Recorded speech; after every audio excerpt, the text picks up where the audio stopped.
ChatGPTमध्ये आपल्या अकाउंटला आपण लॉग आउट करून दुसऱ्या अकाउंटला कसं जायचं त्यासाठीचा हा व्हिडिओ आहे।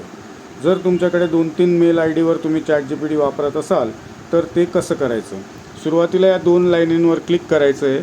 त्यानंतर उजव्या हाताला जो सर्च बार आहे त्याच्याजवळ तुमचं नाव, पीक वगैरे जे काय असेल किंवा तुम्ही जो लोगो टाकला असेल, मी इथे लोगो टाकलेला आहे, त्या लोगोवर वरच्या टॉप हँड साईडला उजव्या बाजूला लोगो दिसतो त्याला क्लिक करायचं आहे आणि त्यानंतर सरळ खाली यायचं आहे आणि खाली आल्यावर लॉग आउट करायचं आहे। म्हणजे तुमचं एक्झिस्टिंग अकाउंटमधून तुम्ही लॉग आउट व्हाल आणि त्यानंतर मग तुम्हाला परत दुसऱ्या अकाउंटला जॉईनिंग करायचं असेल तर परत कंटिन्यू विथ गुगल करायचं आहे आणि गुगल कंटिन्यू केल्यानंतर तुम्ही एक्झिस्टिंग अकाउंटला जाऊ शकता। मग तुम्हाला जेवढे तुमचे मेल आय डी असतील ते इथे दिसतील, त्या मेल आय डीला तुम्ही क्लिक करून परत दुसऱ्या मेल आय डीवर लॉग इन करू शकता।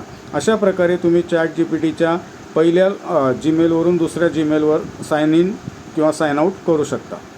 आता मी नवीन अकाउंटमध्ये आलो आहे, तिथे मी लोगो टाकलेला नाही त्यामुळे फक्त PS दिसतं आहे। तर अशा प्रकारे तुम्ही तुमचं सायनिंग दुसऱ्या मेल आय डीला करू शकता। धन्यवाद। व्हिडिओ पाहिल्याबद्दल धन्यवाद। आमच्या चॅनलला सबस्क्राईब करा, असेच यूजफुल व्हिडिओ तुम्हाला या चॅनलवर मिळत असतील।